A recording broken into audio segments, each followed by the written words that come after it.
ನಮಸ್ಕಾರ ಅಮೋಘ ವಾರ್ತೆಗಳಿಗೆ ಸ್ವಾಗತ. ನಾನು ಶಿಲ್ಪಾ. ಈಗ ಹೆಡ್ಲೈನ್ಸ್. ಎಸ್ಐಟಿ ಪೊಲೀಸರಿಂದ ಭವಾನಿ ರೇವಣ್ಣ ಕಾರು ಚಾಲಕನಿಗೆ ಸಮನ್ಸ್ ಜಾರಿ.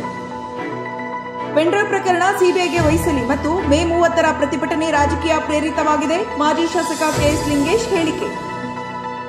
ಮತ್ತು ಡಿಕೆಶಿ ಹೆಸರು ಹೇಳಿ ಎಸ್ಐಟಿ ತನಿಖೆ ದಾರಿ ತಪ್ಪಿಸುತ್ತಿರುವ ಮಾಜಿ ಮುಖ್ಯಮಂತ್ರಿ ಎಚ್.ಡಿ. ಕುಮಾರಸ್ವಾಮಿ, ಕಾಂಗ್ರೆಸ್ ಬಾಗೂರು ಮಂಜೇಗೌಡ ಹೇಳಿಕೆ. ವಾರ್ತೆಗಳ ವಿವರ. ಸಂತ್ರಸ್ತ ಮಹಿಳೆ ಕಿಡ್ನಾಪ್ ಕೇಸ್ನಲ್ಲಿ ಭವಾನಿ ರೇವಣ್ಣ ಕಾರು ಚಾಲಕನಿಗೆ ಎಸ್ಐಟಿ ಅಧಿಕಾರಿಗಳು ಸಮನ್ಸ್ ಜಾರಿಗೊಳಿಸಿದ್ದಾರೆ.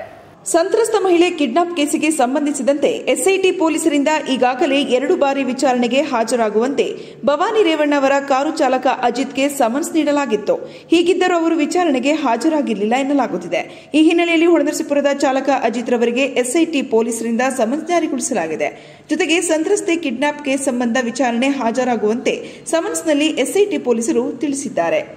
ರಾಜ್ಯದ ಮುಖ್ಯಮಂತ್ರಿಗಳು ಎಲ್ಲೋ ಒಂದು ಕಡೆ ಉಪಮುಖ್ಯಮಂತ್ರಿ ಡಿಕೆ ಶಿವಕುಮಾರ್ ಅವರ ರಕ್ಷಣೆ ಮಾಡುತ್ತಿದ್ದು, ಇನ್ನು ಪೆಂಡ್ರೈವ್ ಪ್ರಕರಣದ ತನಿಖೆ ನಡೆಸುತ್ತಿರುವ ಎಸ್ಐಟಿ ಅಧಿಕಾರಿಗಳು ಕಾರ್ತಿಕ್ನನ್ನ ತಮ್ಮ ಬಳಿಯೇ ಇಟ್ಕೊಂಡು ಬೇರೆ ರೀತಿ ಆರೋಪ ಮಾಡಿಸಲು ಹುನ್ನಾರ ನಡೆಸುತ್ತಿದ್ದಾರೆ ಎನ್ನುವ ಅನುಮಾನವಿದ್ದು, ಈ ಪ್ರಕರಣವನ್ನ ಸಿಬಿಐಗೆ ವಹಿಸಬೇಕು ಹಾಗೂ ಮೇ 30ರಂದು ನಡೆಸುತ್ತಿರುವ ಪ್ರಗತಿಪರ ಹೆಸರಿನ ಹೋರಾಟ ರಾಜಕೀಯ ಪ್ರೇರಿತವಾಗಿದೆ ಎಂದು ಬೇಲೂರು ಕ್ಷೇತ್ರದ ಮಾಜಿ ಶಾಸಕ ಕೆಎಸ್ ಲಿಂಗೇಶ್ ಗಂಭೀರವಾಗಿ ಆರೋಪಿಸಿದರು.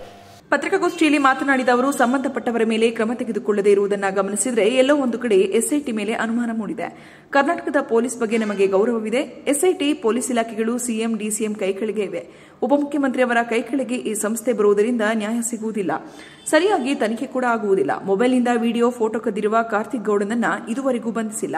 ಇದರಿಂದ ಎಸ್ಐಟಿ ಮೇಲೆ ನಮಗೆ ಅನುಮಾನ ಮೂಡುತ್ತಿದೆ ಎಂದರು. ಪೊಲೀಸ್ಗೆ ಸಿಗದ ವೀರಪ್ಪನ್ ನಕೀರನ್ ಪತ್ರಿಕೆಯ ಪತ್ರಕರ್ತರೊಬ್ಬರಿಗೆ ಮಾತ್ರ ಸಿಗುತ್ತಿದ್ರು. ಅದೇ ರೀತಿ ಕಾರ್ತಿಕ್ ಒಂದು ಮಾಧ್ಯಮಕ್ಕೆ ಮಾತ್ರ ಸಿಗ್ತಾರೆ, ಎಸ್ಐಟಿಗೆ ಮಾತ್ರ ಸಿಗಲ್ಲ ಎಂದು ಆರೋಪಿಸಿದರು. ವತಿಯಿಂದ ಕೇಸನ್ನ ಏನು ಪೆನ್ಡ್ರೈವ್ ಹಂಚಿಕೆ ಮಾಡ್ತಕ್ಕಂಥ ಸಂಬಂಧವಾಗಿ ಕೇಸ್ ಕೊಟ್ಟು ಸಹ ತೆಗೆದುಕೊಂಡಿದ್ದು 22ನೇ ತಾರೀಕು. ಅಲ್ಲಿಂದ ಇಲ್ಲಿವರೆಗೂ ಸಹ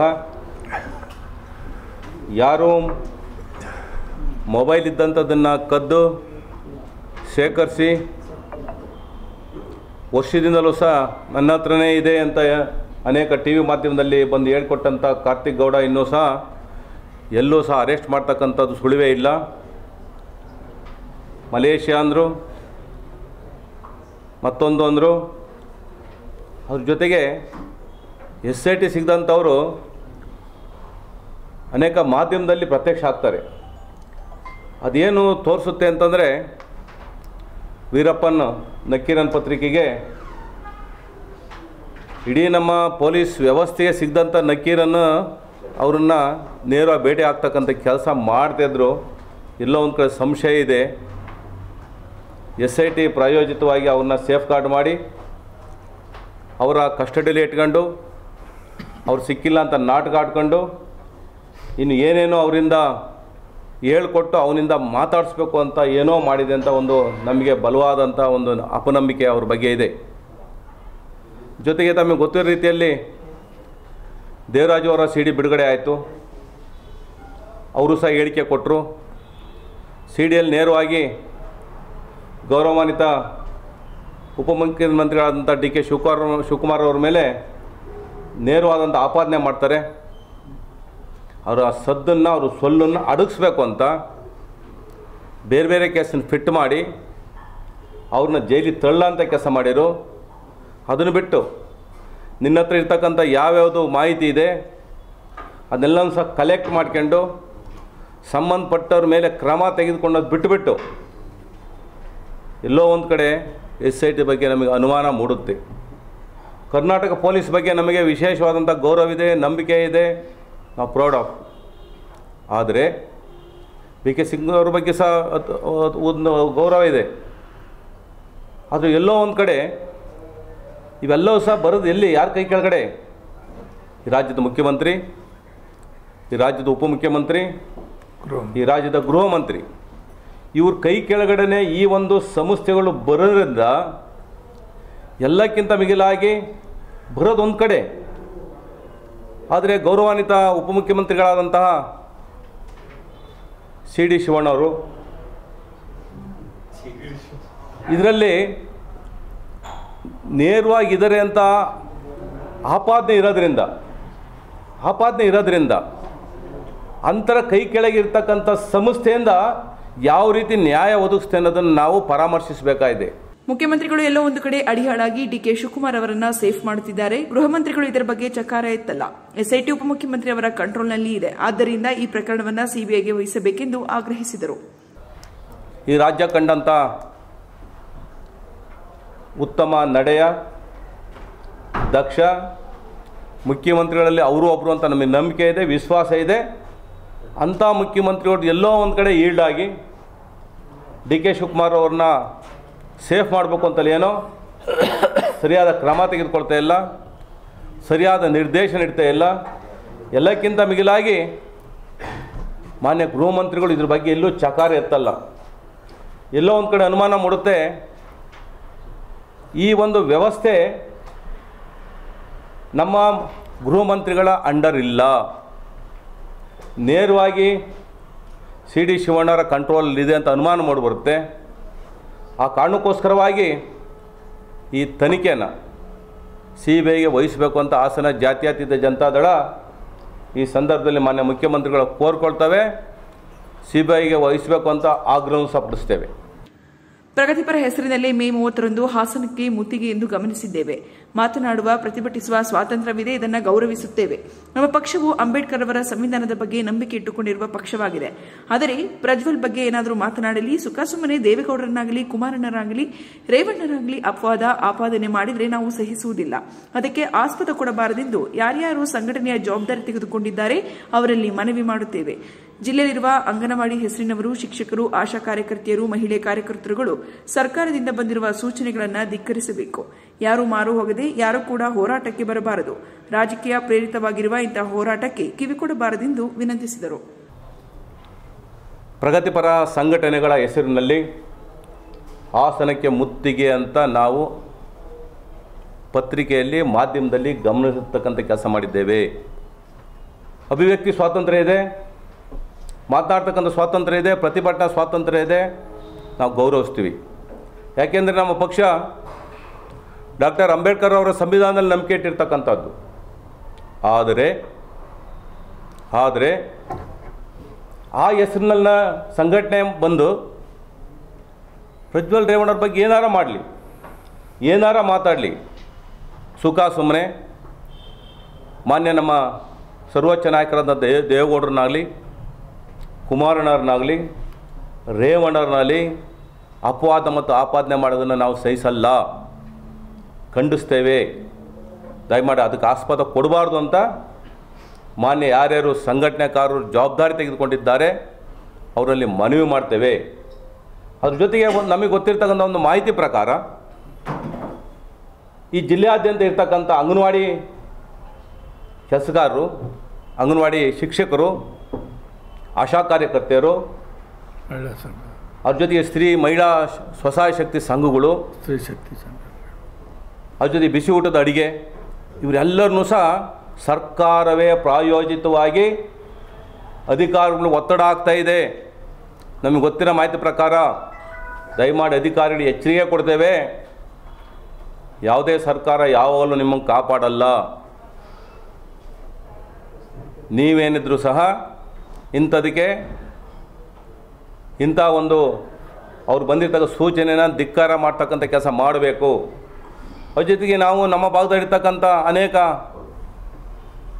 ಸ್ತ್ರೀ ಶಕ್ತಿ ಸಂಘದಲ್ಲಿರ್ಬೋದು, ವಿಶೇಷವಾಗಿ ಅಂಗನವಾಡಿ ಶಿಕ್ಷಕರು ಕೇಳ್ದಂಥ ಸಂದರ್ಭದಲ್ಲಿ ಅವ್ರೇನು ತಿಳ್ಕೊಂಡಾರೆ ಅಂತಂದರೆ, ಬನ್ನಿ ನಿಮಗೆಲ್ಲ ಸಂಬಳ ಜಾಸ್ತಿ ಮಾಡಿಸ್ತೀವಿ, ಅದಕ್ಕೋಸ್ಕರ ಸ್ಟ್ರೈಕ್ ಮಾಡ್ತಾಯಿದ್ದೀವಿ ಅನ್ನೋಂಥ CIT, ವಿಶೇಷವಾಗಿ CITU ಆ ಒಂದು ಸಂಘಟನೆ ಮೂಲಕ ಕರಿತಕ್ಕಂಥ ಕೆಲಸ ಮಾಡಿದ್ದಾರೆ. ದಯಮಾಡಿ ಪತ್ರಿಕಾ ಮೂಲಕ ಅಂಗನವಾಡಿ ಸಹಾಯಕರಿರ್ಬೋದು, ಸ್ವಸಹಾಯ ಸಂಘದವರಿಗಿರ್ಬೋದು, ಎಲ್ಲರನ್ನೂ ವಿನಂತಿ ಮಾಡ್ಕೊಳ್ತಾ ಇದ್ದೇವೆ. ಇವರು ಬಂದಿರ್ತಕ್ಕಂಥದ್ದು ಯಾವುದೋ ವಿಚಾರವಾಗಿ ರಾಜಕೀಯ ಪ್ರೇರಿತವಾಗಿ, ಅಲ್ಲೂ ಸಹ ನಮ್ಮ ಕಾರ್ಯಕರ್ತರು ಇದ್ದಾರೆ ಅಂಗನವಾಡಿ ಶಿಕ್ಷಕರಾಗಿ, ಬೇರೆ ಬೇರೆ ಸ್ತ್ರೀ ಶಕ್ತಿ ಸಂಘಗಳು ಸಹ BJP ಮತ್ತೊಂದು ಎಲ್ಲ ಕಾರ್ಯಕರ್ತರು ಇದ್ದಾರೆ. ಅಲ್ಲಿ ವಿಷಯವನ್ನು ಮರೆಮಾಚಿ ನೀವೆಲ್ಲ ಈ ಸ್ಟ್ರೈಕಿಗೆ ಬರಬೇಕು, ಬರೋದ್ರಿಂದ ಸರ್ಕಾರದ ಮೇಲೆ ನಾವು ಪ್ರಭಾವ ಬೀರಿ ನಿಮಗೆಲ್ಲ ಸಂಬಳ ಜಾಸ್ತಿ ಮಾಡಿಸ್ತೀವಿ ಅಂತ ಹೇಳಿದ್ದಾರೆ. ಅದಕ್ಕೆ ಮಾರು ಹೋಗದಲ್ಲೇ ವಿಶೇಷವಾಗಿ ನನ್ನ ಜಿಲ್ಲೆಯ ಈ ಒಂದು ಸ್ತ್ರೀ ಶಕ್ತಿ ಸಂಘಗಳಲ್ಲಿ ಮನವಿ ಮಾಡ್ತೇವೆ. ರಾಜಕೀಯ ಪ್ರೇರಿತವಾದಂಥ ಇಂಥ ಒಂದು ಇದಕ್ಕೆ ತಾವು ಹೋಗೊಡ್ತಕ್ಕಂಥ ಕೆಲಸ ಮಾಡಬಾರ್ದು ಅಂತ ಕಳಕಳಿಯ ವಿನಂತಿ ಮಾಡ್ತೇನೆ. ಪತ್ರಿಕಾಗೋಷ್ಠಿ ಜೆಡಿಎಸ್ ತಾಲೂಕು ಅಧ್ಯಕ್ಷ ದೇವೇಗೌಡ, ಎಚ್ಡಿಸಿಸಿ ಬ್ಯಾಂಕ್ ಅಧ್ಯಕ್ಷ ಸೋಮನಹಳ್ಳಿ ನಾಗರಾಜು, ನಿರ್ದೇಶಕ ಬಿದ್ರಿಕೆರೆ ಜಯರಾಮ್, ನಗರಸಭೆ ಸದಸ್ಯ ಕ್ರಾಂತಿ ಪ್ರಸಾದ್ ತ್ಯಾಗಿ, ಜಿಲ್ಲಾ ಮಾಧ್ಯಮ ವಕ್ತಾರ ಹೊಂಗೇರಿ ರಘು, ವಕೀಲ ಶೇಷಾದ್ರಿ ಉಪಸ್ಥಿತರಿದ್ದರು. ಪೆನ್ಡ್ರೈವ್ ಪ್ರಕರಣದಲ್ಲಿ ಕಾಂಗ್ರೆಸ್ ನಾಯಕರ ಹೆಸರು ಹೇಳುವ ಮೂಲಕ ಮಾಜಿ ಸಿಎಂ ಎಚ್.ಡಿ. ಕುಮಾರಸ್ವಾಮಿ ಅವರು ಎಸ್ಐಟಿಯ ದಿಕ್ಕು ತಪ್ಪಿಸುವ ಹುನ್ನಾರ ಮಾಡಿದ್ದಾರೆ ಎಂದು ಕಾಂಗ್ರೆಸ್ ಮುಖಂಡ ಬಾಗೂರು ಮಂಜೇಗೌಡ ಗಂಭೀರವಾಗಿ ಆರೋಪಿಸಿದರು. ಪತ್ರಿಕಾಗೋಷ್ಠಿಯಲ್ಲಿ ಮಾತನಾಡಿದ ಅವರು, ಲೈಂಗಿಕ ಪ್ರಕರಣ ಕುರಿತು ಪೆನ್ಡ್ರೈವ್ ಪ್ರಕರಣಕ್ಕೆ ಸಂಬಂಧಿಸಿದಂತೆ ಎಸ್ಐಟಿ ಈಗಾಗಲೇ ತನಿಖೆ ನಡೆಸುತ್ತಿದೆ. ಆದರೆ ಜವಾಬ್ದಾರಿಯುತ ಸ್ಥಾನದಲ್ಲಿರುವ ಕುಮಾರಸ್ವಾಮಿ ಅವರು ವಿಡಿಯೋ ಮಾಡಿಕೊಂಡಿರುವ ಪ್ರಜ್ವಲ್ ರೇವಣ್ಣ ಅವರನ್ನ ಕರೆತಂದು ತನಿಖೆಗೆ ಒಳಪಡಿಸುವ ಬದಲು ನಾಮಕಾವಸ್ಥೆಗೆ ಮಾಧ್ಯಮದ ಮುಂದೆ ಕುಳಿತು ಹೇಳಿಕೆ ನೀಡುವ ಕೆಲಸ ಮಾಡುತ್ತಿದ್ದಾರೆ. ಅಮಿತ್ ಶಾ ಪ್ರಜ್ವಲ್ ರೇವಣ್ಣಗೆ ಟಿಕೆಟ್ ಬೇಡ ಎಂದು ಹೇಳಿದಾಗ ಕುಮಾರಸ್ವಾಮಿ ಅವರಿಗೆ ತಿಳಿದಿರಲಿಲ್ಲವೇ? ಈ ರೀತಿಯ ಸುಳ್ಳು ಆರೋಪ ನಿಲ್ಲಿಸಿ ಜನರ ಎದುರು ಕಾಮಿಡಿಯನ್ ಆಗಬೇಡಿ ಎಂದು ಹೇಳಿದರು. ಅವು 2 ಸಾರಿ ಮುಖ್ಯಮಂತ್ರಿಗಳಾಗಿದ್ದಂಥ ಕುಮಾರಸ್ವಾಮಿಯವರು ಏನು ಹಾಸನದಲ್ಲಿ ಸಂಸದರು ನಡೆಸಿದಂಥ ಏನು ಒಂದು ಪೆನ್ಡ್ರೈವ್ ಸ್ಟೋರಿ ಇದೆ, ಇದರ ಬಗ್ಗೆ ಮೂಲ ಎಲ್ಲಿ ಕಾಯಿಲೆ ಶುರುವಾಯಿತು ಅನ್ನೋದನ್ನು ತನಿಖೆ ಮಾಡೋದನ್ನು ಬಿಟ್ಟು ಪೆನ್ಡ್ರೈವ್ ಯಾರು ಹಂಚಿದ್ರು, ಪೆನ್ಡ್ರೈವ್ ಎಲ್ಲಿಂದ ಶುರುವಾಯಿತು ಅನ್ನೋದ್ರ ಬಗ್ಗೆ ತನಿಖೆಯ ದಿಕ್ಕನ್ನು ತಪ್ಪಿಸ್ಲಿಕ್ಕೆ ಹೊರಟಿದ್ದಾರೆ. ಈಗ ಆಗಬೇಕಾಗಿರೋದೇನು, ಸಂತ್ರಸ್ತೆಯರು ಏನಾಗಿದೆ, ಹಾಸನದ ಮಹಿಳೆಯರ ಗೌರವ ಏನಾಗಿದೆ, ಅದಕ್ಕೆ ಯಾವ ರೀತಿ ತನಿಖೆಗೆ ಸಹಕಾರ ಮಾಡಿ ತನಿಖೆಗೆ ಅವರಿಗೆ ನ್ಯಾಯವನ್ನು ಒದಗಿಸ್ತಕ್ಕಂಥದ್ದು, ಈ ಪೆನ್ಡ್ರೈವ್ ಹಗರಣದಲ್ಲಿ ಏನು ಸಂಸದರು ಇನ್ವಾಲ್ವ್ ಆಗಿದ್ದಾರೆ ಅವರಿಗೆ ಯಾವ ರೀತಿ ನೈಜ ತನಿಖೆಯನ್ನು ಮಾಡಿ ಶಿಕ್ಷೆ ಕೊಡಿಸ್ತಕ್ಕಂಥ ನಿಟ್ಟಿನಲ್ಲಿ ಅವರು ಇದುವರೆಗೂ ಸಹ ಎಲ್ಲೂ ಮಾತನಾಡಲಿಲ್ಲ. ಈ ನೆನ್ಮನೆಯಿಂದ ಎಲ್ಲಪ್ಪ ಇದೆಯಾ ಪ್ರಜ್ವಲ್ ಕೈ ಮುಗಿತೀನಿ ಬಾರಪ್ಪ ಅಂತ ಶುರು ಮಾಡಿದೆ.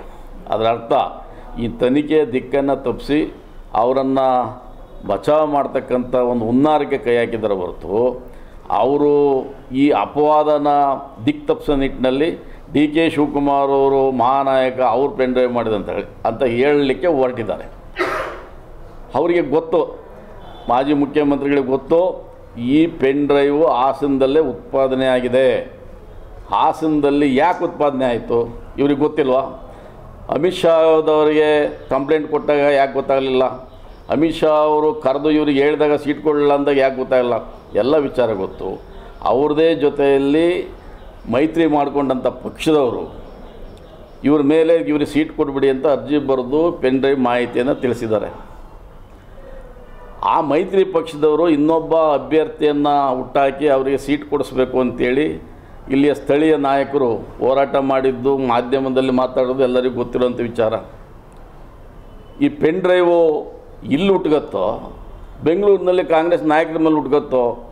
ಪೆನ್ಡ್ರೈವ್ ಮೂಲ ಹುಟ್ಟಿರೋದು ಇಲ್ಲಿಯ ಸ್ಥಳೀಯ BJP ನಾಯಕರಿಂದ. ಇದನ್ನು ಕುಮಾರಸ್ವಾಮಿ ಅವ್ರಿಗೆ ಯಾಕೆ ಮಹಾನಾಯಕರು ಅಂತ ಅವ್ರ ಹೆಸರು ಹೇಳ್ತಾ ಇದ್ದಾರೆ ಅಂದರೆ, ಇವ್ರ ಹೆಸರು ಹೇಳಿದರೆ ಇವ್ರನ್ನ ತನಿಖೆ ಮಾಡಿಸಿದರೆ ನಿಜ ಗೊತ್ತಾಗ್ತದೆ. ನಿಜ ಗೊತ್ತಾದರೆ ಆ ತನಿಖೆ ದಿಕ್ಕು ಬದಲಿಸ್ಲಿಕ್ಕಾಗಲ್ಲ, ಸತ್ಯಾಂಶ ಹೊರಬರುತ್ತೆ ಅನ್ನೋ ಒಂದು ಉದ್ದೇಶಕ್ಕೆ ಅದನ್ನು ದಿಕ್ಕು ತಪ್ಪಿಸೋ ಹುನ್ನಾರ ಮಾಡಿ ನಮ್ಮ ನಾಯಕರಾದ ಡಿ.ಕೆ. ಶಿವಕುಮಾರ್ ಹೆಸರು ಹೇಳಿ ಕೊಟ್ಟಿದ್ದಾರೆ. ಕುಮಾರ ಬರ್ತಕ್ಕಂಥ ವಿಚಾರ ಗೊತ್ತಾಗ್ತಾ ಇದೆ. ಈ ನೈಜತೆಯ ಬಗ್ಗೆ ನೀವು ತನಿಖೆ ದಿಕ್ಕ ತಪ್ಪಿಸೋದು ಬಿಟ್ಟು ಇಲ್ಲಿ ಯಾರ ಮನೆಯಲ್ಲಿ ಯಾರು ಪಿಎಗಳು ಸಿಕ್ತು ಅವರಿಗೆ ಯಾರು ಬೆಂಬಲ ಮಾಡಿದ್ರು ಈ ತನಿಖೆನ ಶುರು ಮಾಡಬೇಕು ಹೊರತು ನೀವು ಅದು ಬಿಟ್ಬಿಟ್ಟು ನೀವು ಡಿ.ಕೆ. ಶಿವಕುಮಾರ್ ಹೆಸರು ಹೇಳಿ ರಾಷ್ಟ್ರೀಯ ಮಟ್ಟದಲ್ಲಿ ದಿಕ್ಕನ್ನು ತಪ್ಪಿಸ್ತಕ್ಕಂಥ ಕೆಲಸವನ್ನು ಮಾಡಲಿಕ್ಕೆ ಹೊರಟಿದ್ದೀರಿ. ಇದು ತಪ್ಪು. ನೀವು ಜನ ಈಗ ನಿಮ್ಮ ಮಾತುಗಳನ್ನು ಕೇಳ್ತಾ ನಗಾಡಲಿಕ್ಕೆ ಶುರು ಮಾಡಿದ್ದಾರೆ. ಒಂಥರ ಕಮಿಡಿಯನ್ ಅನ್ನೋ ಭಾವನೆಯನ್ನು ಈಗಾಗಲೇ ಸೃಷ್ಟಿ ಮಾಡ್ತಾಯಿದ್ದಾರೆ ಜನ. ನೀವು 2 ಸಾರಿ ಮುಖ್ಯಮಂತ್ರಿ ಆಗಿದ್ದವರು, 2 ಸಾರಿ ನಿಮ್ಮ ಜನರ ನಿಮ್ಮ ಮೇಲೆ ಒಲವಿದ್ದಂಥ ಸಂದರ್ಭವನ್ನು ನೀವು ಹಾಳು ಮಾಡ್ಕೋಬೇಡಿ. ಈ ನೈಜ ತನಿಖೆಗೆ ಸಹಕಾರ ಮಾಡಬೇಕಂದ್ರೆ ನೀವು ಹಾಸನದಲ್ಲಿ ಏನು ಇವೆರಡು ಆಪ್ತ ಸಹಾಯಕರನ್ನು ಬಂಧಿಸಿದ್ದಾರೆ ಅವ್ರನ್ನ ಕೂಲಂಕುಷವಾಗಿ ವಿಚಾರ ಮಾಡಿ.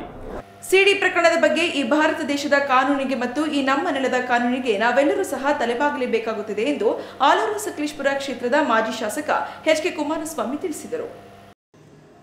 ಪತ್ರಿಕಾಗೋಷ್ಠಿಯನ್ನು ಉದ್ದೇಶಿಸಿ ಮಾತನಾಡಿದ ಅವರು 21/4/2024ರಲ್ಲಿ ಅಭ್ಯರ್ಥಿಯ ಏಜೆಂಟರಾದ 5 ಜನರ ಮೇಲೆ ಸಿಡಿ ಪ್ರಚಾರದ ಬಗ್ಗೆ ಕೇಸನ್ನು ಕೊಟ್ಟಿರುತ್ತಾರೆ. ಈ ಮೇಲ್ಕಂಡ ಎಲ್ಲ ವಿಚಾರಗಳನ್ನು ಗಮನಿಸಿದ ತಪ್ಪಿತಸ್ಥರನ್ನ ಕಾನೂನಿನ ಅಡಿಯಲ್ಲಿ ಇದುವರೆಗೂ ಬಂಧಿಸಿರುವುದಿಲ್ಲ. ಆದ್ದರಿಂದ ಇವರುಗಳೆಲ್ಲರನ್ನ ಬಂಧಿಸಿ ನ್ಯಾಯಬದ್ಧವಾದ ಅಪರಾಧಿಗಳೆಂದು ಕಂಡುಬಂದರೆ ಶಿಕ್ಷೆಗೆ ಒಳಪಡಿಸಬೇಕಾಗಿ ಈ ಮೂಲಕ ಮನವಿ ಮಾಡಿಕೊಳ್ಳುತ್ತೇವೆ. ಈ ರಾಜ್ಯದ ಅನೇಕ ಬುದ್ಧಿಜೀವಿಗಳು ಈ ಸಿಡಿ ಪ್ರಕರಣವನ್ನು ಸಿಬಿಐಗೆ ಒಳಪಡಿಸುವಂತೆ ಮಾತನಾಡುತ್ತಿದ್ದಾರೆ. ಆದ್ದರಿಂದ ನಾವು ಕೂಡ ಪತ್ರಿಕೆ ಮತ್ತು ಟಿವಿ ಮಾಧ್ಯಮದ ಮೂಲಕ ಈ ಪ್ರಕರಣವನ್ನು ಸಿಬಿಐಗೆ ವಹಿಸಿ ನ್ಯಾಯಬದ್ಧವಾದ ತನಿಖೆ ಮಾಡಿ ತಪ್ಪಿತಸ್ಥರಿಗೆ ಕಾನೂನಿನ ಅನ್ವಯ ಶಿಕ್ಷೆಯನ್ನು ಕೊಡಬೇಕಾಗಿ ಪ್ರಾರ್ಥನೆ ಮಾಡಿಕೊಳ್ಳುತ್ತೇವೆ ಎಂದು ಹೇಳಿದರು. ನಮ್ಮ ರೇವಣ್ಣ ಅವ್ರನ್ನ ನಿರಪರಾಧಿ, ಯಾರು ಕಂಪ್ಲೇಂಟ್ ಕೊಟ್ಟಿಲ್ಲ, ಯಾರೋ ಒಬ್ಬರನ್ನ ಸಂತ್ರಸ್ತೆ ಅಂತ ಹೇಳಿ ಹೋಗಿ ಅವ್ರಿಗೆ ಒತ್ತಾಯ ಮಾಡಿ ಅವ್ರನ್ನ ಕರ್ಕೊಂಬಂದು ಹೇಳಿಕೆ ಕೊಡಿಸಿ ಅವ್ರ ಮೇಲೆ ಕ್ರಮ ತಗೊಳ್ತಾರೆ, ನೋಟಿಸ್ ಕೊಡ್ತಾರೆ. ಅರೆ ಇದೊಂದು ಅತ್ಯಂತ ರಾಜಕೀಯ ಪ್ರೇರಿತ ರಾಜಕೀಯ ಷಡ್ಯಂತ್ರ ಅನ್ನೋದರಲ್ಲಿ ಎರಡು ಮಾತೇ ಇಲ್ಲ. ನಮ್ಮ ಮಾನ್ಯ ದೇವೇಗೌಡರವರ ಕುಟುಂಬಕ್ಕೆ ಕಳಂಕ ತರುವ ದೃಷ್ಟಿಯಿಂದ ಮತ್ತು ರೇವಣ್ಣವರ ವೈಯಕ್ತಿಕ ವರ್ಚಸ್ಸಿಗೆ ಕಳಂಕ ತರುವ ದೃಷ್ಟಿಯಿಂದ ಇದನ್ನು ವ್ಯವಸ್ಥಿತವಾಗಿ ಮಾಡಿದ್ದಾರೆ. ಆದರೆ ಇದು ಪೆನ್ಡ್ರೈವ್ ಹಂಚಿಕೆ ಕೇಸಲ್ಲಿ ನೀವು 6 ಜನ ನೀವು ಅರೆಸ್ಟು ಪೊಲೀಸ್ ಕೇಸ್ ರಿಜಿಸ್ಟರ್ ಆಗಿದೆಯಲ್ಲ, ಅವ್ರಿಗೆ ನಾಪತ್ತೆ ಆಗಿದ್ದಾರೋ, ಊರಲ್ಲಿಲ್ವೋ, ಊರಲ್ಲಿ ಇದ್ದಾರೆ ಅಂತೆಲ್ಲ ಹೇಳ್ತಿದ್ದಾರೆ. ಏನು ಕಾರಣ? SIT ಉತ್ತರ ಕೊಡ್ಬೇಕಲ್ಲ ಸಾರ್ವಜನಿಕರಿಗೆ. SIT ಒಂದು ರಾಜ್ಯ ಸರ್ಕಾರದ ರಾಜ್ಯ ಸರ್ಕಾರದ ಇಲಾಖೆಯ ಒಂದು ತನಿಖಾ ಸಂಸ್ಥೆ. ಅದು ನಾವು ಅದಕ್ಕೇನೆ ಮೊದಲಿಂದಲೂ ಕೂಡ ಈ ಪ್ರಕರಣವನ್ನ ಪ್ರಾರಂಭದಿಂದ ಹಿಡಿದು ಅದು ಯಾರು ಭಾಗವಹಿಸಿದ್ದಾರೆ, ಯಾರು ಪ್ರೇರಣೆ ಕೊಟ್ಟಿದ್ದಾರೆ, ಯಾರು ಏನು ಮಾಡಿದ್ದಾರೆ ನಮಗೆ ಗೊತ್ತಿಲ್ಲ. ಅದು ಸರ್ಕಾರಕ್ಕೆ ನಿಮಗೆ ಗೊತ್ತಿಲ್ಲ, ನೀವೇ ದಂಡಾರು ಮಾಡಿರೋದು. ದಯಮಾಡಿ ಇದು ರಾಜ್ಯ ಸರ್ಕಾರದಿಂದ ಆಗ್ಲಿಕ್ಕೆ ಸಾಧ್ಯ ಇಲ್ಲ. ಇದು ಅಲ್ಲೂ ಕೂಡ ರಾಜಕೀಯ ಇದೆ. ಅದಕ್ಕೆ ಸಿಬಿಐ ಕೊಡಿ, ಅದು ಕೂಡ ಒಂದು ಕೇಂದ್ರ ಸರ್ಕಾರದ ತನಿಖಾ ಸಂಸ್ಥೆ, ನಿಷ್ಪಕ್ಷಪಾತ ಮಾಡಲಿ, ಯಾರೇ ತಪ್ಪು ಮಾಡಿರಲಿ ಅವ್ರ ಮೇಲೆ ಕ್ರಮ ಕೈಗೊಳ್ಳಿ. ಈಗ ಜಾಹೀರಾತು. ಸುಜಲಾ ಪಿಯು ಕಾಲೇಜ್ ಹಾಸನದ ಹೆಸರಾಂತ ವಿದ್ಯಾಸಂಸ್ಥೆಗಳಲ್ಲಿ ಒಂದಾದ Sujala PU college science commerce ಕೋರ್ಸ್ಗಳಿಗೆ ದಾಖಲಾತಿ ಪ್ರಾರಂಭವಾಗಿದೆ ಮತ್ತು ಸಿಇಟಿ, ನೀಟ್, JEE ತರಗತಿಗಳಿಗೆ ನುರಿತ ಅಧ್ಯಾಪಕರಿಂದ ತರಬೇತಿ ನೀಡಲಾಗುವುದು. ಸುಸಜ್ಜಿತ ಬಯಾಲಜಿ, ಕೆಮಿಸ್ಟ್ರಿ, ಫಿಸಿಕ್ಸ್ ಮತ್ತು ಕಂಪ್ಯೂಟರ್ ಸೈನ್ಸ್ ಲ್ಯಾಬ್ ವ್ಯವಸ್ಥೆ ಮತ್ತು ವಿದ್ಯಾರ್ಥಿನಿಯರಿಗೆ ಪ್ರತ್ಯೇಕ ವಸತಿ ವ್ಯವಸ್ಥೆ ಸೌಲಭ್ಯವಿದೆ. ಮತ್ತು ಹಾಸನದ ಹೆಸರಾಂತ ಗಣಿತಶಾಸ್ತ್ರದ ಉಪನ್ಯಾಸಕರಾದ ಡಾಕ್ಟರ್ ಲೋಕೇಶ್ ಇವರ ಸಾರಥ್ಯದಲ್ಲಿ ಪಿಯು ಕಾಲೇಜ್ ಮುನ್ನಡೆಯುತ್ತಿದೆ. ಸುಜಲಾ ಪಿಯು ಕಾಲೇಜ್, ನಮ್ಮಲ್ಲಿ 100ಕ್ಕೆ 100ರಷ್ಟು ಫಲಿತಾಂಶ. Sujala PU college, Apoorva hotel road, ಉತ್ತರ ಬಡಾವಣೆ, ಹಾಸನ.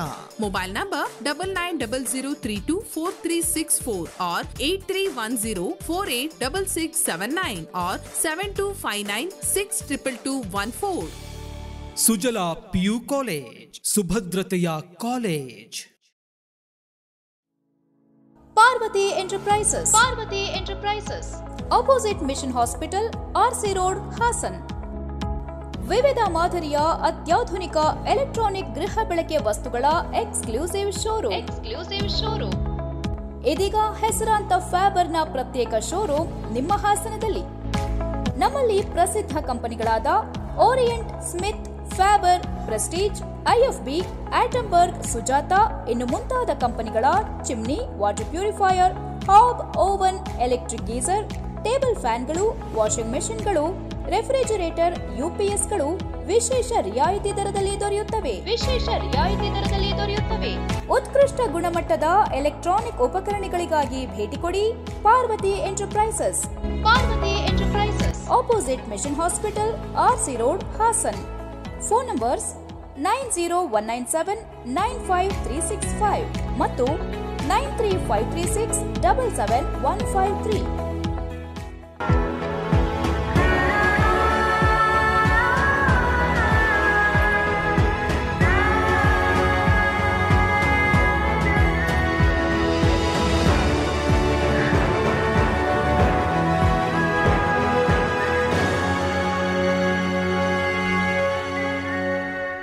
ಮನೆ ಅಥವಾ ಆಫೀಸ್ಗೆ ಫರ್ನಿಚರ್ ಮತ್ತೆ ಇಂಟೀರಿಯರ್ ಮಾಡಿಸೋಕೆ ಒಳ್ಳೆ ಮೆಟೀರಿಯಲ್ಸ್ ಹುಡುಕ್ತಾ ಇದ್ದೀರಾ? ಹಾಗಿದ್ರೆ ಇಲ್ಲಿದೆ ಒಂದೊಳ್ಳೆ ಜಾಗ, ಶ್ರೀ ಶ್ಯಾಮ್ ಪ್ಲೈವುಡ್ಸ್. ಹಾಸನದ ನೆಹರು ರಸ್ತೆಯಲ್ಲಿ ಶ್ರೀ ರಂಗನಾಥ ಹಾಲ್ನ ಎದುರು ಇರುವ ಶ್ರೀ ಶ್ಯಾಮ್ ಪ್ಲೈವುಡ್ಸ್ ನಲ್ಲಿ ಎಲ್ಲ ಬಗೆಯ door fitting, plywood, vinyl wood fitting, fibre ಡೋರ್ಗಳು, ವಿವಿಧ ಬಗೆಯ ಮೌಲ್ಡಿಂಗ್ ವುಡನ್ ಡೋರ್ಗಳು ಮತ್ತು ಲ್ಯಾಮಿನೇಟ್ಸ್ ಹಾಗೂ ಇಟಾಲಿಯನ್ ಕಿಚನ್ ಬ್ಯಾಸ್ಕೆಟ್ ಸಹ ದೊರೆಯುತ್ತದೆ. ನಮ್ಮಲ್ಲಿ ಬ್ರಾಂಡೆಡ್ ಕಂಪನಿಗಳಾದ ಗೋದ್ರೇಜ್, ಯುನಿಪಾ, ಗ್ರೀನ್ ಪ್ಲೈ, ಆರ್ಟೆಡ್ lamp, kid play, century ply ವಸ್ತುಗಳು ಸಹ ಲಭ್ಯವಿದ್ದು ನಮ್ಮ ಎಲ್ಲ ಅಗತ್ಯತೆಗಳು ಒಂದು ಸೂರಿನಡಿನಲ್ಲಿ ಲಭ್ಯವಿದೆ. ಪ್ಲೈವುಡ್ ಸಂಬಂಧಿತ ಯಾವುದೇ ವಸ್ತುಗಳಿಗೆ ಎಂದೇ ಭೇಟಿ ನೀಡಿ. ಶ್ಯಾಮ್ ಪ್ಲೈವುಡ್, ನೆಹರು ರಸ್ತೆ, ಶ್ರೀ ರಂಗನಾಥ ಹಾಲ್ ಎದುರು, ಹಾಸನ. ಹೆಚ್ಚಿನ ಮಾಹಿತಿಗಾಗಿ ಸಂಪರ್ಕಿಸಿ 9035832258.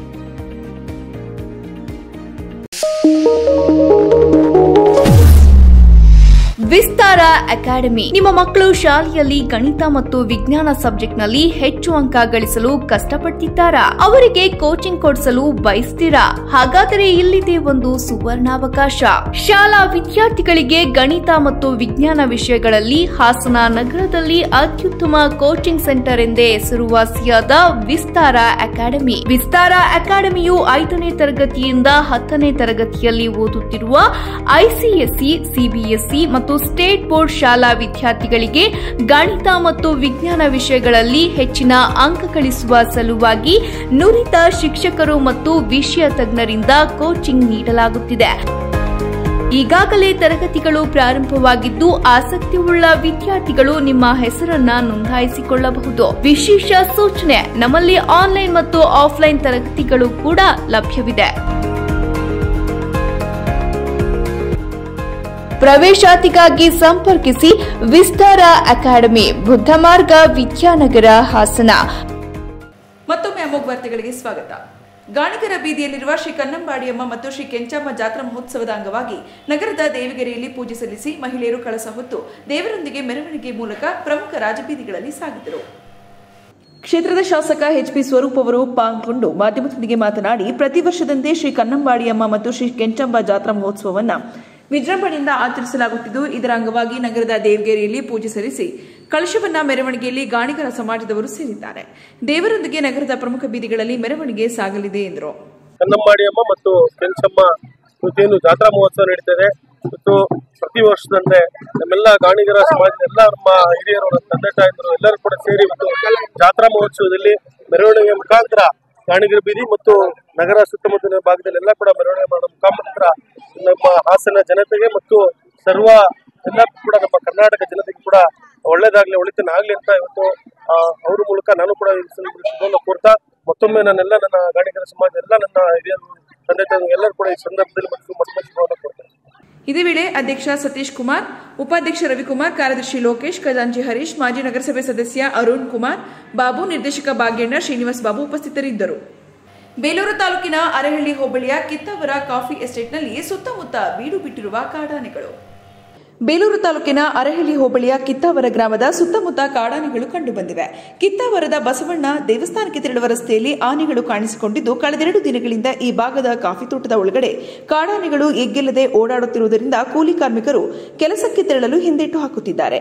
ಬೀಟಮ್ಮ ಗುಂಪಿನ ಕಾಡಾನೆಗಳು ಗೀಳಿಡುತ್ತಾ ಹಳ್ಳಿಗಳ ವ್ಯಾಪ್ತಿಯಲ್ಲಿ ಸಂಚರಿಸುತ್ತಿರುವ ಪರಿಣಾಮ ಸಾರ್ವಜನಿಕರು ತಿರುಗಾಡಲು ಭಯಪಡುತ್ತಿದ್ದಾರೆ. ಡೆಂಗ್ಯೂ ಜ್ವರ ಪ್ರಕರಣ ಹೆಚ್ಚಾಗುತ್ತಿರುವ ಹಿನ್ನೆಲೆಯಲ್ಲಿ ಬೇಲೂರು ಪುರಸಭೆ ವತಿಯಿಂದ ಹಲವಾರು ಮುನ್ನೆಚ್ಚರಿಕೆ ಕ್ರಮಗಳನ್ನು ಕೈಗೊಂಡಿದ್ದು, ಬೇಲೂರು ಪಟ್ಟಣದ ವಾರ್ಡ್ ನಂಬರ್ 7ಕ್ಕೆ ಮಾಜಿ ಪುರಸಭೆ ಅಧ್ಯಕ್ಷೆ ಹಾಗೂ ಹಾಲಿ ಸದಸ್ಯೆ ತೀರ್ಥಕುಮಾರಿ ವೆಂಕಟೇಶ್ ಹಾಗೂ ಸಿಬ್ಬಂದಿಗಳು ಹಾಗೂ ಆರೋಗ್ಯ ಅಧಿಕಾರಿಗಳೊಂದಿಗೆ ಭೇಟಿ ನೀಡಿದರು. ಈ ವೇಳೆ ಮಾತನಾಡಿದ ಅವರು, ಡೆಂಗ್ಯೂ ಪ್ರಕರಣಗಳು ಹೆಚ್ಚಾಗುತ್ತಿರುವ ಕಾರಣ ನಾವು 7ನೇ ವಾರ್ಡ್ಗೆ ಭೇಟಿ ನೀಡಿದ್ದು ಸ್ವಚ್ಛತೆ ಕಾರ್ಯ ನಡೆಸುತ್ತಿದ್ದೇವೆ. ಮಳೆ ಹೆಚ್ಚಾಗುತ್ತಿರುವುದರಿಂದ ಪಾಟ್, ಎಳೆನೀರು ಬುರುಡೆ, ಟೈರ್ ಮನೆಯ ಮುಂದೆ ಗುಂಡಿ ಇದ್ದರೆ ಅಲ್ಲಿ ನೀರು ಶೇಖರಣೆ ಆಗುವುದರಿಂದ ಸೊಳ್ಳೆ ಸಂತತಿ ಹೆಚ್ಚಾಗುತ್ತಿದೆ. ಇದರಿಂದ ಮಲೇರಿಯಾ, ಡೆಂಗ್ಯೂ ಪ್ರಕರಣಗಳು ಕಾಣಿಸುತ್ತಿದೆ. ಇದರಿಂದ ಜನರು ಆತಂಕ ಪಡುವುದು ಬೇಡ. ಸುತ್ತಮುತ್ತಲಿನ ಪರಿಸರ ಸ್ವಚ್ಛತೆಯಿಂದ ಇಟ್ಟುಕೊಳ್ಳಬೇಕು. ನಾವು ಪುರಸಭೆ ವತಿಯಿಂದ ಸ್ವಚ್ಛತೆ ಮಾಡುತ್ತಿದ್ದೇವೆ. ಮುಂಜಾಗ್ರತಾ ಹಿತದೃಷ್ಟಿಯಿಂದ ಜನರು ತಮ್ಮ ಆರೋಗ್ಯವನ್ನು ಕಾಪಾಡಿಕೊಳ್ಳಬೇಕೆಂದರು. ಇವತ್ತೇನು ಡೆಂಗ್ಯೂ ಜ್ವರ ಹೆಚ್ಚಾದ ಒಂದು ಆತಂಕ ಇದೆ ಜನತೆಯಲ್ಲಿ, ಇವತ್ತು ಬೇಲೂರಿನ ಜನಗಳಲ್ಲಿ. ಹಾಗಾಗಿ ನಾವೇನಿವತ್ತು ನಮ್ಮ 7ನೇ ವಾರ್ಡನ್ನು ಇವತ್ತು ಸ್ವಚ್ಛತೆ ಮಾಡೋದಕ್ಕೆ ಬಿಟ್ಟಿದ್ದೀವಿ. ಇವತ್ತು ಸ್ವಚ್ಛತೆ ನಡೀತಾ ಇದೆ. ಏನು ಸಾರ್ವಜನಿಕರಲ್ಲಿ ಒಂದು ಮನವಿ ಏನಪ್ಪ ಮಾಡ್ತೀನಿ ಅಂದರೆ, ಇವತ್ತು ಮಳೆ ಹೆಚ್ಚಾಗಿ ಬರ್ತಾ ಇರೋದ್ರಿಂದ ಮಳೆ ನೀರು ಪಾಟ್ಗಳಲ್ಲಿರ್ಬೋದು, ಹೂವಿನ ಕುಂಡ ಮತ್ತು ಎಳೆನೀರು ಬುರುಡೆಗಳಲ್ಲಿರ್ಬೋದು, ಟೈರ್ ಇರ್ಬೋದು, ಮನೆ ಮುಂದೆ ಸುತ್ತಮುತ್ತ ಸ್ವಚ್ಛತೆಯಿಂದ ಇರಬೇಕಾಗುತ್ತೆ. ಆ ಸೊಳ್ಳೆಯ ಒಂದು ಸಂತತಿ ಬರೋದ್ರಿಂದನೇ ಇವತ್ತು ಡೆಂಗ್ಯೂ ಅಂತಹ ಮತ್ತು ಚಿಕನ್ ಗುನ್ಯಾ ಈ ರೀತಿಯ ಜ್ವರಗಳು ಹೆಚ್ಚಾಗ್ತಾ ಇದೆ ಜನತೆಯಲ್ಲಿ. ಹಾಗಾಗಿ ಜನಗಳಿಗೆ ಯಾರಿಗೂ ಆತಂಕ ಬೇಡ, ಸ್ವಚ್ಛತೆಯಿಂದ ಇಟ್ಕೊಳ್ಳಿ. ಸ್ವಲ್ಪ ಸೊಳ್ಳೆಗಳ ಇದನ್ನು ಕಡಿತನ ತಪ್ಪಿಸೋದಕ್ಕೆ ಸಂಜೆ ಆದಷ್ಟು ಬೇಗ ಬಾಗಿಲು ಹಾಕೊಳ್ಳೋದು ಅಥವಾ ಸೊಳ್ಳೆ ಪರದೆ ಉಪಯೋಗಿಸೋಂಥದ್ದನ್ನು ಮಾಡಿ. ಮತ್ತು ಸುತ್ತಮುತ್ತ ಸ್ವಚ್ಛತೆಯಿಂದ ಇಟ್ಕೊಳ್ಳಿ. ನಾವು ಸಹ ಪುರಸಭೆಯಿಂದ ಇವತ್ತು ಏನು ಸ್ವಚ್ಛತೆಯನ್ನು ಮಾಡ್ತಾಯಿದ್ದೀವಿ, ನೀವು ಸುತ್ತಮುತ್ತ ಸ್ವಚ್ಛತೆಯನ್ನು ಕಾಪಾಡ್ಕೊಳ್ಳಿ. ಜೊತೆಗೆ ಏನು ಜ್ವರ ಬಂದಂಥ ಸಂದರ್ಭದಲ್ಲಿ ಹೋಗಿ ಹಾಸ್ಪಿಟ್ಲಿಗೆ ತೋರಿಸೋವಂಥದ್ದನ್ನು ಮಾಡಬೇಕಾಗುತ್ತೆ. ಈಗ ಏನು ಆತಂಕ ಪಡದೆ ಮುಂಜಾಗ್ರತೆಯನ್ನು ವಹಿಸ್ಕೊಂಡು ಜನಗಳು ತಮ್ಮ ಆರೋಗ್ಯದ ಹಿತದೃಷ್ಟಿಯಿಂದ ಆರೋಗ್ಯನ ಕಾಪಾಡ್ಕೊಳ್ಳಿ ಅಂತೇಳಿ. ಈ ಸಂದರ್ಭದಲ್ಲಿ ಪುರಸಭೆ ಆರೋಗ್ಯಾಧಿಕಾರಿ ಲೋಹಿತ್, ಸಿಬ್ಬಂದಿಗಳು ಹಾಗೂ ಸ್ಥಳೀಯ ನಿವಾಸಿಗಳು ಹಾಜರಿದ್ದರು. ಬೇಲೂರಿಗೆ ಹಾಗೂ 73ರ ರಾಷ್ಟ್ರೀಯ ಹೆದ್ದಾರಿಗೆ ಸಂಪರ್ಕ ಕಲ್ಪಿಸುವ ಮುಖ್ಯ ರಸ್ತೆಯಾದ ತೊಳಲು ರಸ್ತೆಯು ಕಳೆದ 7-8 ವರ್ಷಗಳಿಂದ ತೀವ್ರ ಹದಗೆಟ್ಟಿದ್ದು, ನೂರಾರು ಶಾಲಾ ಮಕ್ಕಳು, ರೈತರು, ಗ್ರಾಮಸ್ಥರು ಹಾಗೂ ಸಾರ್ವಜನಿಕರ ವಾಹನ ಸವಾರರ ಸಂಚಾರಕ್ಕೆ ಸಂಚಕಾರ ತಂದಿದೆ. ಈ ತಕ್ಷಣವೇ ಸಂಬಂಧಪಟ್ಟ ಜನಪ್ರತಿನಿಧಿಗಳು ಸರ್ಕಾರದ ಗಮನ ತಂದು ಸರಿಪಡಿಸಬೇಕು ಎಂದು ಆ ಭಾಗದ ಗ್ರಾಮಸ್ಥರು, ಸಾರ್ವಜನಿಕರು, ವಾಹನ ಸವಾರರು ಆಕ್ರೋಶ ವ್ಯಕ್ತಪಡಿಸಿದರು. ಅರೆಹಳ್ಳಿಯು ಹೋಬಳಿ ಕೇಂದ್ರವಾಗಿರುವುದರಿಂದ ದಿನನಿತ್ಯ ನಾಡ ಕಚೇರಿ, ಕೃಷಿ ಇಲಾಖೆ, ಬ್ಯಾಂಕ್, ಶಾಲಾ ಕಾಲೇಜು ಹಾಗೂ ಇನ್ನಿತರ ಸರ್ಕಾರಿ ಸೇವೆ ಪಡೆದುಕೊಳ್ಳಲು ಆಗಮಿಸುವ ತೊಳಲು, ಸಿದ್ದರಹಳ್ಳಿ, ಅನುಘಟ್ಟ, ಹಸಿಡೆ, ನಾಗೇನಹಳ್ಳಿ, ಮತ್ತಿಹಳ್ಳಿ, ಕಣಗುಪ್ಪೆ ಹಾಗೂ ಇತರೆ ಗ್ರಾಮದ ರೈತರಿಗೆ, ವಿದ್ಯಾರ್ಥಿಗಳಿಗೆ ಹಾಗೂ ಸಾರ್ವಜನಿಕರಿಗೆ ಇಂತಹ ಹದಗೆಟ್ಟ ರಸ್ತೆಯ ಸಂಚಾರ ಅಪಾಯಕಾರಿಯಾಗಿದೆ. ಅದಲ್ಲದೆ ಕಡೂರು, ಚಿಕ್ಕಮಗಳೂರು, ಹುಬ್ಬಳ್ಳಿ, ಧಾರವಾಡ ಹಾಗೂ ಇತರೆ ದೂರದ ಊರುಗಳಿಂದ ಸುಬ್ರಹ್ಮಣ್ಯ, ಧರ್ಮಸ್ಥಳಕ್ಕೆ ತೆರಳುವ ಹಲವಾರು ಪ್ರಯಾಣಿಕರು ಜಿಪಿಎಸ್ ನಕ್ಷೆ ಪ್ರಕಾರ ಈ ರಸ್ತೆಯನ್ನೇ ಬಳಸಿಕೊಂಡು ಹೋಗುವುದರಿಂದ ರಸ್ತೆ ದುರಸ್ತಿ ಆದರೆ ಅವರಿಗೂ ಅನುಕೂಲವಾಗುತ್ತದೆ. ಇಂತಹ ರಸ್ತೆಗಳಿಂದ ವಾಹನಗಳು ಹಾನಿಯಾಗುವುದಲ್ಲದೆ ಸಂಚರಿಸುವ ಸವಾರರ ಆರೋಗ್ಯದ ಮೇಲೂ ದುಷ್ಪರಿಣಾಮ ಬೀರುತ್ತದೆ. ಆದ್ದರಿಂದ ಸಂಬಂಧಪಟ್ಟ ಅಧಿಕಾರಿಗಳು ಇದರ ಬಗ್ಗೆ ಹೆಚ್ಚಿನ ಗಮನ ಹರಿಸಿ ತ್ವರಿತವಾಗಿ ಸುಸಜ್ಜಿತ ನೂತನ ರಸ್ತೆ ನಿರ್ಮಿಸಿಕೊಡಬೇಕು. ಇಲ್ಲದಿದ್ದರೆ ಮುಂದಿನ ದಿನಗಳಲ್ಲಿ ರಸ್ತೆ ತಡೆದು ಪ್ರತಿಭಟನೆ ನಡೆಸಬೇಕಾಗುತ್ತದೆ ಎಂದು ಗ್ರಾಮಸ್ಥರು ಆಕ್ರೋಶ ವ್ಯಕ್ತಪಡಿಸಿದರು. ಕಿತ್ತವರಗುಡ್ಡ ಹೋರಾಟ ಸಮಿತಿ ಅಧ್ಯಕ್ಷರು ಕಿತ್ತವರ, ಈಗಾಗಲೇ ನಮ್ಮ ತೊಳಲು ಮತ್ತು ಅರಳಿ ಮುಖ್ಯ ರಸ್ತೆ ಆಗಿರೋದ್ರಿಂದ ಈ ರಸ್ತೆ ಸುಮಾರು 10 ವರ್ಷಗಳ ಕಾಲದಿಂದ ಕಿತ್ತೋಗಿದೆ. ಈ ರಸ್ತೆ ಏನಾಗಿದೆ ಅಂದರೆ ಸುಬ್ರಹ್ಮಣ್ಯಕ್ಕೆ ನೇರವಾದ ರಸ್ತೆ ಆಗಿರೋದ್ರಿಂದ ಹಾವೇರಿ, ಹುಬ್ಬಳ್ಳಿ, ಧಾರವಾಡ ಈ ಭಾಗದ ತುಂಬ ಜನರು ಇಲ್ಲಿ ಓಡಾಡ್ತಾರೆ. ಅದರ ಜೊತೆಗೆ ದಿನನಿತ್ಯ ಮಕ್ಕಳು, ಶಾಲಾ ಮಕ್ಕಳು ಮತ್ತು ವ್ಯಾವಹಾರಿಕ ಬ್ಯಾಂಕು ಮತ್ತು ಕೋರ್ಟಿಗೆ ಹೋಗೋಂಥರೆಲ್ಲ ಇಲ್ಲೇ ಓಡಾಡಬೇಕಾಗಿದೆ. ತುಂಬ ಹಾಳಾಗಿರೋದ್ರಿಂದ ಎಲ್ಲ ವೆಹಿಕಲ್ಗಳು ಡ್ಯಾಮೇಜ್ ಆಗ್ತಿದೆ. ಪ್ರತಿನಿತ್ಯ ಸಾರ್ವಜನಿಕರು ತುಂಬ ತೊಂದರೆ ಆಗ್ತಿದೆ. ದಯವಿಟ್ಟು ಅಧಿಕಾರಿಗಳು ದಯವಿಟ್ಟು ಈ ರಸ್ತೆ ಬಗ್ಗೆ ಗಮನ ಹರಿಸಿ ಸಂಬಂಧಪಟ್ಟ ಅಧಿಕಾರಿಗಳಿಗೆ ಗಮನಕ್ಕೆ ತರಬೇಕು. ತರಲಿಲ್ಲ ಅಂದರೆ ಮುಂದೊಂದು ದಿನ ನಾವು ಅರಣ್ಯ ಮುಖ್ಯ ರಸ್ತೆಯಲ್ಲಿ ಒಂದು ದೊಡ್ಡ ಬೃಹತ್ ಹೋರಾಟವನ್ನು ಮಾಡಬೇಕು. ಮಲೆನಾಡು ಭಾಗದಲ್ಲಿನ ಕಾಡಾನೆ ಹಾಗೂ ಮಾನವ ಸಂಘರ್ಷ ತಡೆಯಲು ಸರ್ಕಾರ ವಿಫಲವಾಗಿದ್ದು, ಇದರ ವಿರುದ್ಧ ಕಾನೂನು ಹೋರಾಟಕ್ಕೆ ಮುಂದಾಗಿದ್ದೇವೆ ಹಾಗೂ ಕೂಡಲೇ ಗಣಿಗಾರಿಕೆ ನಿಷೇಧ ಮಾಡಲಿ, ಅಂತಹವರ ವಿರುದ್ಧ ಸೂಕ್ತ ಕ್ರಮ ಜರುಗಿಸುವಂತೆ ಬೆಳೆಗಾರರ ಒಕ್ಕೂಟದ ಪ್ರಧಾನ ಕಾರ್ಯದರ್ಶಿ ಕೆಬಿ ಕೃಷ್ಣಪ್ಪ ಮನವಿ ಮಾಡಿದರು. ಪತ್ರಿಕಾಗೋಷ್ಠಿಯಲ್ಲಿ ಮಾತನಾಡಿದ ಅವರು, ಮಲೆನಾಡಿನ ಕಾಫಿ ಬೆಳೆಯುವ ಪ್ರದೇಶಗಳಲ್ಲಿ ಕಾಡಾನೆ ಮತ್ತು ಇತರೆ ಕಾಡು ಪ್ರಾಣಿಗಳ ಹಾವಳಿ ದಿನದಿಂದ ದಿನಕ್ಕೆ ಹೆಚ್ಚಾಗುತ್ತಿದ್ದು, ಇಲ್ಲಿನ ಜನಸಾಮಾನ್ಯರ ಬದುಕು ಚಿಂತಾಜನಕವಾಗಿದೆ. ಕಾಡಾನೆಗಳ ದಾಂಧಲೆಯಿಂದ ಮಾನವ ಪ್ರಾಣಹಾನಿ ಜೊತೆಗೆ ಅಪಾರ ಪ್ರಮಾಣದಲ್ಲಿ ಬೆಳೆ ನಷ್ಟ ಉಂಟಾಗುತ್ತಿದೆ. ಕಾಡಾನೆ ದಾಳಿಯಿಂದ ಉಂಟಾಗುತ್ತಿರುವ ಬೆಳೆ ನಷ್ಟಕ್ಕೆ ಇಲಾಖೆಯಿಂದ ಸೂಕ್ತ ಪರಿಹಾರವೂ ಕೂಡ ಲಭ್ಯವಾಗುತ್ತಿಲ್ಲ. ಜೊತೆಗೆ ಕಾಡಾನೆಗಳು ಎಲ್ಲೆಲ್ಲಿ ಸಂಚರಿಸುತ್ತಿವೆ ಎಂದು ನಿಖರವಾದ ಮಾಹಿತಿ ಕೂಡ ಲಭ್ಯವಾಗುತ್ತಿಲ್ಲ. ಒಟ್ಟಾರೆ ಮಲೆನಾಡಿನ ಕಾಫಿ ಬೆಳೆಯುವ ಪ್ರದೇಶಗಳಲ್ಲಿ ಬೀಡು ಬಿಟ್ಟಿರುವ ಕಾಡಾನೆಗಳನ್ನು ಸಂಪೂರ್ಣವಾಗಿ ಹಿಡಿದು ಸ್ಥಳಾಂತರಿಸಿ ಕಾಡಾನೆ ಸಮಸ್ಯೆಗೆ ಶೀಘ್ರದಲ್ಲೇ ಪರಿಹಾರ ದೊರಕಿಸಿಕೊಡಬೇಕೆಂದು ಸರ್ಕಾರವನ್ನು ಒತ್ತಾಯಿಸುತ್ತೇವೆ. ಅದೇ ರೀತಿ ರೈತರಿಗೆ ಉಪಟಳ ನೀಡುತ್ತಿರುವ ಇತರೆ ಕಾಡು ಪ್ರಾಣಿಗಳಾದ ನವಿಲು, ಜಿಂಕೆ, ಕಾಡು ಹಂದಿ, ಮಂಗಗಳು, ಕಾಡೆಮ್ಮೆ ಇವುಗಳನ್ನು ಹಿಡಿದು ಸ್ಥಳಾಂತರಿಸಬೇಕಾಗಿ ಕೇಳಿಕೊಳ್ಳುತ್ತೇವೆ ಎಂದರು. ಸಣ್ಣ ಪುಟ್ಟ ಬೆಳೆಗಾರರು ಅವರ ಒಂದು ಜಮೀನಲ್ಲಿ ಸಾಗುವಳಿ ಮಾಡದಲ್ಲೇ ತುಂಬ ಜನ ಮಲೆನಾಡಿನಲ್ಲಿ ಹಾಳು ಬಿಟ್ಟಿದ್ದಾರೆ. ಆ ಹಾಳು ಬಿಟ್ಟಂಥ ಜಾಗದಲ್ಲಿ ಕಾಡು ಬೆಳೆದ್ಬಿಟ್ಟು ಅರಣ್ಯ ಪ್ರಾಣಿಗಳಿಗೆ ಇದು ಮತ್ತು ಕೂಡ ಒಂದು ಉತ್ತಮ ಸ್ಥಳ ಅಂತಾಗಿದೆ. ಈಗಾಗಲೇ ನಮ್ಮ ಕೃಷಿ ಪ್ರದೇಶದ ಅಂಚಿನಲ್ಲಿರ್ತಕ್ಕಂಥ ಅರಣ್ಯದಲ್ಲಿ ಹಲವಾರು ಭಾಗದಲ್ಲಿ ಹಲವಾರು ಅಭಿವೃದ್ಧಿ ಚಟುವಟಿಕೆಗಳು ನಡೆಸ್ತೀವಿ ಅಂತ ಹೇಳಿಬಿಟ್ಟು ಕಾಡು ನಾಶ ಆಗಿರೋದು ತಮ್ಮ ಗಮನಕ್ಕೆ ಬಂದಿದೆ.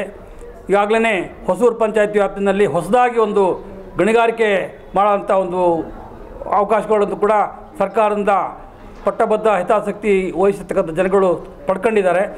ಆ ನಿಟ್ಟಿನಲ್ಲಿ ಆ ಭಾಗದ ಕಾಡು ಪ್ರಾಣಿಗಳೆಲ್ಲ ನಾಡಿಗೆ ಬಂದು ರೈತರ ಕೃಷಿಯನ್ನು ಹಾಳು ಮಾಡ್ತಾಯಿದೆ. ಹಾಗೆಯೇ ಈಗ ಹಲವಾರು ತೋಟಗಳಲ್ಲಿ ತುಂಬ ಸಮಯದಿಂದ ಕಾಫಿ ಹಣ್ಣು ಕುಯ್ದಿರ್ಬೋದು, ಬೇರೆ ಬೇರೆ ಕೆಲಸಗಳನ್ನು ಮಾಡೋದಕ್ಕೆ ಅವಕಾಶಗಳೇ ಸಿಕ್ಕಿಲ್ಲ. ಕೆಲವು ತೋಟದಲ್ಲಿ ಕಾಫಿನೇ ಕುಯ್ಯೋದಕ್ಕೆ ಸಾಧ್ಯ ಆಗಿಲ್ಲ. ಆಮೇಲೆ ಕೆಲವು ಸಣ್ಣ ಸಣ್ಣ ಕೆರೆಗಳನ್ನ ಮಾಡ್ಕೊಂಡಿದ್ರು ಜನಗಳು ನೀರಾವರಿಗೋಸ್ಕರವಾಗಿ. ಇವತ್ತು ನೀರಿನ ಸಮಸ್ಯೆ ಏನು ಅಂತ ತಮಗೆಲ್ಲ ಗೊತ್ತಿದೆ. ಆ ಕೆರೆಗಳನ್ನು ಕೂಡ ಹಿಂಡು ಆನೆಗಳು ಬಂದು ತುಳಿದು ಪೂರ್ತಿ ನಾಶ ಮಾಡಿದೆ. ಕಾರ್ಮಿಕರು ಸಾವುಗಳು ಸತತವಾಗಿ ನಡೀತಲೇ ಇದೆ. ನಾವು ಹಲವಾರು ಬಾರಿ ಸರ್ಕಾರದೊಂದಿಗೆ ಉನ್ನತ ಅಧಿಕಾರಿಗಳೊಂದಿಗೆ ಚರ್ಚೆ ಮಾಡಿ ಎಷ್ಟು ಮನವಿ ಕೊಟ್ಟರು ಕೂಡ ನಮ್ಮ ಕಷ್ಟಗಳನ್ನ ಅವರು ಪರಿಹಾರ ಮಾಡೋ ನಿಟ್ಟಿನಲ್ಲಿ ಯಾವುದೇ ಕ್ರಮ ತಗೊಳ್ತಿಲ್ಲ. ಈಗಾಗಲೇ ಕೋರ್ಟ್ ಆದೇಶ ಕೂಡ ಇದೆ. ಈ ಕೆಲವು ಏನು ಅಂತಂದರೆ ತಾಲೂಕು ಲೆವೆಲ್ನಲ್ಲಿ ತಹಸೀಲ್ದಾರರು, RFO ಮತ್ತು PHO ಈ 3 ಜನ 2 ತಿಂಗಳಿಗೊಂದು ಮೀಟಿಂಗ್ ಮಾಡಿಬಿಟ್ಟು ವರದಿ ಕೊಡಬೇಕು ಸರ್ಕಾರಕ್ಕೆ ಅಂತ ಹೇಳ್ಬಿಟ್ಟು, ಆಮೇಲೆ ತಕ್ಷಣ ಏನಾದರೂ ಆನೆ ಡ್ಯಾಮೇಜ್ ಮಾಡಿರ್ಬೋದು, ಜನಗಳಿಗೆ ತೊಂದರೆ ಆಗಿರ್ಬೋದು, ಅಲ್ಲಿ ಸ್ಪಂದಿಸಬೇಕು ಅಂತ ಹೇಳ್ಬಿಟ್ಟು ಕೆಲವು ಸ್ಪಂದಿಸಿದವರು ಬಿಟ್ಟರೆ ಈ ಮೀಟಿಂಗಿನ ವರದಿಗಳು ಇದುವರೆಗೂ ಎಲ್ಲಿಗೂ ಮುಟ್ಟಲಿಲ್ಲ.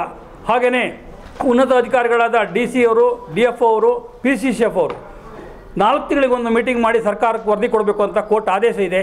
ಅದನ್ನು ಕೂಡ ಅವರು ಪಾಲನೆ ಮಾಡಿಲ್ಲ, ಯಾವುದೇ ಒಂದು ಕ್ರಮನ ತಗೊಂಡಿಲ್ಲ. ಈ ನಿಟ್ಟಿನಲ್ಲಿ ನಾವು ಹಲವಾರು ಬಾರಿ ಅವರಿಗೆ ಮನವಿ ಪತ್ರವನ್ನು ಕೊಟ್ಟಿದ್ದೀವಿ, ಅದಕ್ಕೆ ಸರಿಯಾದ ಉತ್ತರಗಳು ಕೂಡ ಇಲ್ಲ. ಈಗ ಆಗಲೇ DC ಮತ್ತು DFO ಅವ್ರನ್ನ ಭೇಟಿ ಮಾಡಿದ್ದೀವಿ. ಈಗ ಅವರು ಕೂಡ ನನ್ನ ಲಿಮಿಟ್ನಲ್ಲಿರ್ತಕ್ಕಂಥ ಕೆಲಸಗಳನ್ನ ನಾವು ಮಾಡೋಕ್ಕೆ ಸಾಧ್ಯ, ಹೆಚ್ಚಿನ ಕೆಲಸವನ್ನು ನೀವು ಸರ್ಕಾರದ ಮುಖಾಂತರನೇ ಮಾಡಿಸ್ಬೇಕು ಅಂತ ನಮ್ಮಲ್ಲಿ ಹೇಳಿದ್ದಾರೆ. ಆದರೆ ಸರ್ಕಾರದಲ್ಲಿ ನಾವು ಹಲವಾರು ಬಾರಿ ಮನವಿ ಕೊಟ್ಟರು ಕೂಡ ಅವರು ಇಷ್ಟೋ ತನಕ ಅರಣ್ಯ ಸಮಸ್ಯೆ, ಆನೆಗಳ ಸಮಸ್ಯೆ, ಇಲ್ಲಿ ಜನರ ಜೀವನ ಒಂದು ಪರಿಸ್ಥಿತಿಯನ್ನು ಅರ್ಥನೇ ಮಾಡ್ಕೊಳ್ಳಿಲ್ಲ. ಅದು ತುಂಬ ನಮಗೆ ಒಂದು ವಿಷಾದದ ವಿಷಯವಾಗಿದೆ. ಈ ನಿಟ್ಟಿನಲ್ಲಿ ನಾವು ಮುಂದೆ ಈಗ ಪುನಃ ಕೋರ್ಟ್ ಮೊರೆನೇ ಹೋಗಬೇಕು ಅಂತ ಹೇಳ್ಬಿಟ್ಟು ನಾವು ಒಂದು ಪ್ರಯತ್ನ ಮಾಡಿ.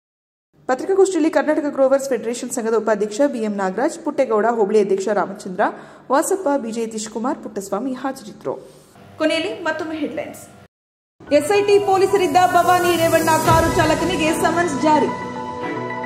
ಪೆಂಡ್ರೈವ್ ಪ್ರಕರಣ ಸಿಬಿಐಗೆ ವಹಿಸಲಿ ಮತ್ತು ಮೇ 30ರ ಪ್ರತಿಭಟನೆ ರಾಜಕೀಯ ಪ್ರೇರಿತವಾಗಿದೆ, ಮಾಜಿ ಶಾಸಕ KS ಲಿಂಗೇಶ್ ಹೇಳಿಕೆ. ಮತ್ತು DKಶಿ ಹೆಸರು ಹೇಳಿ SIT ತನಿಖೆ ದಾರಿ ತಪ್ಪಿಸುತ್ತಿರುವ ಮಾಜಿ ಮುಖ್ಯಮಂತ್ರಿ HD ಕುಮಾರಸ್ವಾಮಿ, ಕಾಂಗ್ರೆಸ್ ಬಾಗೂರು ಮಂಜೇಗೌಡ ಹೇಳಿಕೆ. ಮುಂದಿನ ವಾರ್ತಾ ಸಂಚಿಕೆಯೊಂದಿಗೆ ಮತ್ತೆ ಭೇಟಿಯಾಗೋಣ. ವಂದನೆಗಳು.